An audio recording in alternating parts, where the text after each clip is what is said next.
যে কোনো একটা মাহফিলে, শরীয়তের মাহফিল, ওয়াহাবি খারিজি মিশানো মাহফিলে কেবল বলে ফেলেছি, আমরা তোমার দ্বারের ভিখারি গো মাওলা, তোমার দ্বারের মুনাজাতে ভিখারি, অন্য দ্বারের আশা না করি। এক ওয়াহাবি কয় মুনাজাতের ভিতরেও মাইজ ভান্ডারি গান ছাড়িয়ে দিলে, আমি বুঝলে সবই মাইজ ভান্ডারি, না বুঝলে সব খারিজি, ঠিক কিনা?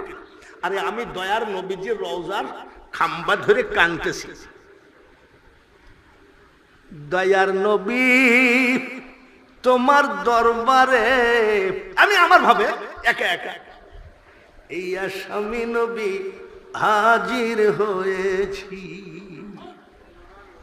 হাতে কড়া পায়ে বেড়ি, এই আসামি ফেরোয়ারি, তোমার কোটে নবী চালান হয়েছি। আমি আমার মতো চোখের পানি ফেলায় কাঁদতেছি, আর আমার পাশে এইরকম বিশাল এক পাগড়িওয়ালা হুজুর কয়, আল্লাহ আমার নবীকে কিয়ামতের মাঠে দুজকে দিও না। সব নিরিখ মিরিখ আমার সব শেষ, যে খোদা কার জন্য কি দোয়া করতেছি, মোনাজাত শেষ বন্ধ করো। বলে আমি মোনাজাত করলে তো তোমার কি? তুমি মোনাজাতের ভিতরে কি বলতেছো? বলে আমি বলতেছি আমার নবীকে যেন দুজকে না দেয়। আমি কোন ধরনের কানা লোক রে যে নবীকে যেন দুজকে না দেয়? শুধু সবাই যদি সুন্নি হয়ে যায়, সবাই যদি নবীর প্রেমিক হয়ে যায়, সবাই যদি আশেকে রসুল হয়ে যায়, সবাই যদি আশেকে আউলিয়া হয়ে যায়, জাহান্নাম ভরবে কি দিয়ে সেটাও তো খেয়াল রাখতে হবে। ভাইরে আমার, এমন একটা চ্যাপ্টার নজরুল ভাই আমাকে দিয়েছে মেসেজে, তখন থেকে আমি ভাবছি আল্লাহ কার কাছে কি বুঝ দিব রে, মারিফতের কথা কি বুঝবে? মারিফতের কথা যদি না বুঝো তুমি এক নম্বরে খারিজি, সলিড খারিজি, পাকা খারিজি। হযরত বাহাউদ্দিন নকশবন্দ রহমতুল্লাহ একজন ওলি ছিলেন কি ছিলেন না? আমরা কাদেরিয়া, চিশতিয়া, নকশবন্দিয়া, মুজাদ্দাদিয়া আরো তরিকা আছে। ওয়ারসি এবার গেছিলাম, হাজী ওয়ারেস পাক রহমতুল্লাহ মাজার শরীফ জিয়ারত করলাম, বারাবাঙ্কি শহর। তো হযরত বাহাউদ্দিন নকশবন্দ রহমতুল্লাহ শুধু ওলি না, ওই জামানার একজন মহাজ্ঞানী, জোরে কোন সুবহানাল্লাহ। আমরা ওলি চাই কি চাই না? হাত তুলে দেখান কারা কারা ওলি চাই না?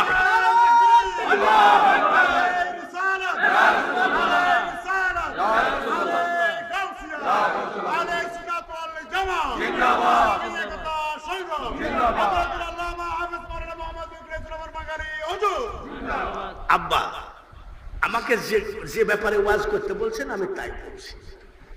বাহাউদ্দিন নকশবন্দ রহমতুল্লাহ ওই জামানার একজন মহাজ্ঞানী এবং বিখ্যাত ওলি। তাহলে আমরা ওলি চাই কি চাই না? ওলি কি মাইজ ভান্ডারে গেলেই হয়? মাইজ ভান্ডারে কি পকেট মার নাই? আছে না?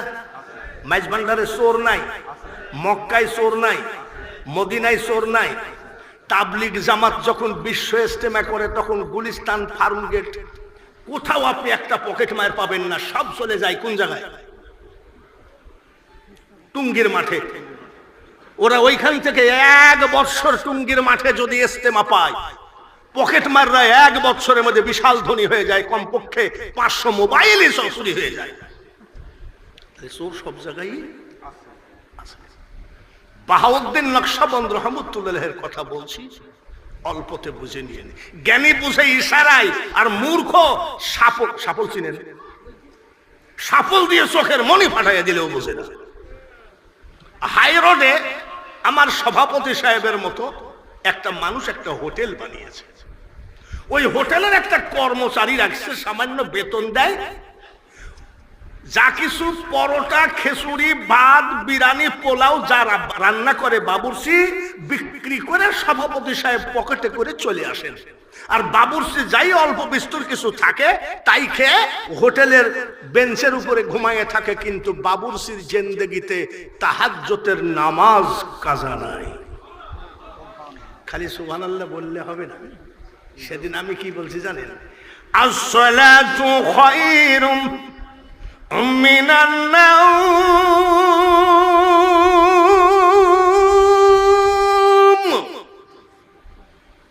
আসসালাতু খায়রুম মিনান নাওম। আমি প্রশ্ন করছি কোন নামাজের? এক মুরব্বী বলছে আসরের নামাজের। কি নামাজি! এবার এশরাক আওয়াবিন চাষ্ট কোন নামাজ বাকি নাই। আমরা মুনাজাতের ভিতরে বলি আল্লাহ ছেলেটারে চাকরি দাও, বলি না? আল্লাহ আমার স্ত্রীর রোগ ভালো করো, আল্লাহ আমার বড় ছেলেটাকে তুমি একটু বিদেশে চান্স করায় দাও। প্রতিদিন মুনাজাতের ভিতরে 10-15টা আইটেম থাকে কি থাকে না? ওই বাবুর্চির একটাই আইটেম মাবুদ। বাবুর্চি হয়ে মরতে চায়, মালিক হতে চায় না। বাবুর্চি হয়ে মরতে চায়, হোটেলের মালিক হওয়ার দরকার নাই। মাবুদ গো, আমার একটা মুনাজাত তোমাকে কবুল করতে হবে। বাহাউদ্দিন নকশবন্দ রহমতুল্লাহ আলাইহির চেহারাটা না দেখানো পর্যন্ত তুমি আমাকে কবরে নিও না। ওলি আমরাও চাই, আর উনিও চেয়েছে। আর উনার চাওয়াটা কেমন? মাবুদ দোয়া কবুল করো, বাহাউদ্দিন নকশবন্দ রহমতুল্লাহ চেহারা না দেখে আমার মরণ করো না। আর কোন মুনাজাতের ভিতরে কোনো আরজি নাই, একটা কানতে কানতে 12 বছর। কত বছর? আর আমরা মাইজ ভান্ডার থেকে গেছে চর্ম নাই। আমি কি ব্যাপার, তোমার জুব্বার 5 কলি ব্যাপার কি? বলে মাইজ ভান্ডারে কিছু নাই।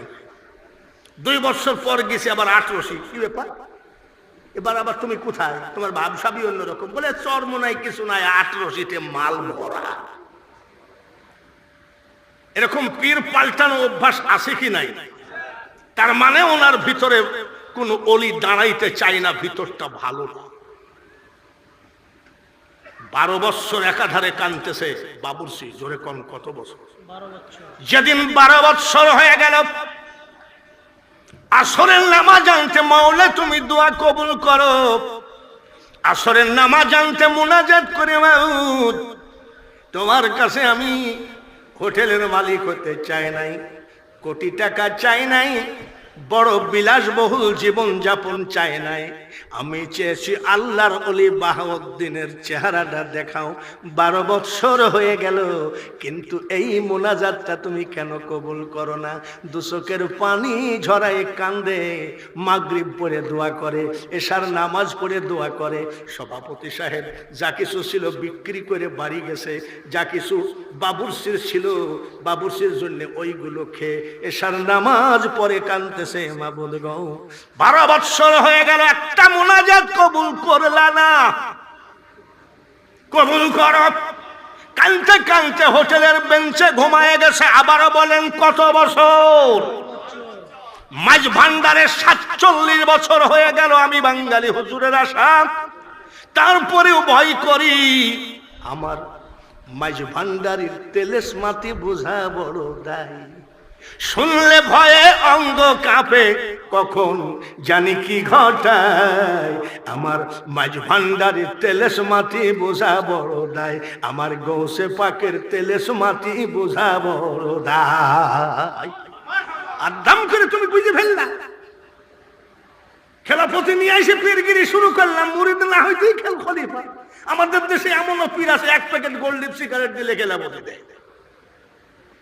খেলাফতি দিয়ে তুমি কি করবা? তুমি তো মরতেই পারলা না। মরো, কোন মরা? জীবিত থাকতে মরে যাও। এটার নাম মারিফতের আমল। বাইরে আমার ওই দিন বাহাউদ্দিন নকশবন্দ রহমতুল্লাহ আলাইহি ওই এলাকায় ওয়াজে গেছেন, মাহফিলে গেছেন। আমি যেমন কুষ্টিয়া জেলার দৌলতপুর থানা একেবারে মুর্শিদাবাদের বর্ডারের কাছ থেকে 700 কিলো দূর থেকে আসলাম। ওই রকম উনি মাহফিলে গেছেন, মাহফিল শেষ হয়ে গেছে, আল্লাহর ওলি ব্যাগটা বগলে করে টুকটাক করে হাঁটতেছে। বলে এত রাত্রে কোথায় যায়? মসজিদের সামনে গিয়ে ইমাম সাহেবকে বলছে, বাবা কিছু মনে করবেন না, মসজিদের ভিতরে আমি ঘুমাই, ফজরের নামাজ পড়ে বাড়ি যাব। ইমাম সাহেব বলছে, চাচা কিছু মনে করবেন না, মসজিদের ভিতরে ঘুমানো কমিটির নিষেধ আছে, চাকরি থাকবে না। বলে মসজিদের বারান্দায় ঘুমাই, বলে বারান্দায় ঘুমালেও চাকরি থাকবে না। আল্লাহর ওলি চিন্তা করে, মসজিদের ভিতরে জায়গা হলো না, বাইরে জায়গা হলো না, টুকটাক করে উনি হাঁটতেছে ব্যাগটা বগলে করে, তেমন একটা জায়গা পালে ওই জায়গায় সুন্দরভাবে রাতটা কাটাবো, ফজরের নামাজের আজান দিলে মসজিদে নামাজ পড়ে বাড়ি যাব। হাঁটতে হাঁটতে গিয়ে দেখে হাই রোডের সভাপতির সেই হোটেলের দরজা খোলা, মানে কমা হোটেল আর কি, দরজা খোলা, হোটেলের চুলা বুঝেননি? চুলা বুঝেন? আমাদের দেশে ভাই আখা, চুলার আগুন গনগন করে, গনগনি আগুন, কঠিন ঠান্ডা। আল্লাহর ওলি চিন্তা করে এই জায়গায় বসে আগুন তাপাই, আগুন তাপানোর পরে ফজরের নামাজের আজান দিবে, নামাজ পড়ে বাড়ি যাব। এইবার বাবুরচিকে বলতেছে, বাবা একটু ওঠেন। বলে কে আপনি? বলে বাবা আপনার একটু আগুন আমি তাপাবো, আপনার কে কোনো কমপ্লেন আছে নাকি? বলে আরে চাচা আপনি বাপ বয়সী লোক, একটু আগুনই তো তাপাবেন, তারপর বলা লাগে নাকি? ওলি আল্লাহ না বলে আগুনও তাপায় না, আগুন তাপাচ্ছে। বাবুরচি তাড়াহুড়া করে উঠলেন, ওযু বানালেন, যে জায়গায় আল্লাহর ওলি বাহাউদ্দিন নকশবন্দ রহমতুল্লাহ আলাইহি বসে আগুন তাপায়, তার থেকে মাত্র 2 হাত দূরে যাই নামাজ বিছায়ে এই বাবুরচি তাহাজ্জুদের নামাজ পড়ে। কি করে? তাহাজ্জুদের নামাজ পড়ে। নামাজ শেষে কান্দে, মাবুদ 12 বছর হয়ে গেল, একটা মোনাজাত কবুল করলা না, ধন দৌলত টাকা পয়সা আমি কিছু চাই নাই, আমি চাইছি আল্লাহর ওলি বাহাউদ্দিনের সাথে দেখা করতে। 12 বছরেও এই আল্লাহর ওলির চেহারাটা দেখাইলা না। চোখের পানি ঝরায়ে কান্দে, আর 2 হাত দূরে বসে আছে কে? 2 হাত দূরে বসে আছে কে? জোর করিয়া বুঝতে গেলে তার ঘটে দারুণ জ্বালা, কেউ বুঝিতে পারে না রে আমার গৌসে পাকের খেলা। আমি তো বুঝিনি, আমি আপনাদেরকে কি বুঝাবো? 47 বছর মাইজ ভান্ডার হয়ে গেল, জুতা পায়ে দিই না এখনো। এরা বলে আপনি জুতা পায়ে দেন না কেন? বলে আপনার ইচ্ছা হলে আপনি পায়ে দেন, আমি পায়ে দিই না কেন সেটা তো দরকার নাই। কত বছর? আমার তো 47 বছর, আর ওই যে বাবুরচির কয় বছর? 12 বছর। কান্দে আর আল্লাহর ওলি কয় একই ব্যাপার, আমাকে দেখার জন্য এইভাবে কান্দে। মোনাজাত শেষ। বলে আব্বা শোনেন, আপনি কি জন্য কাঁদতেছেন বলেন তো?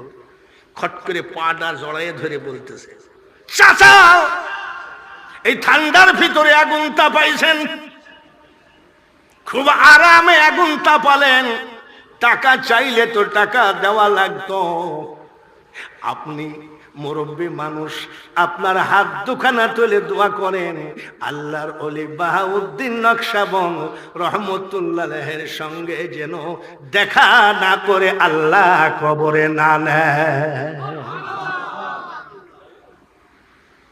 কেন দেখবা?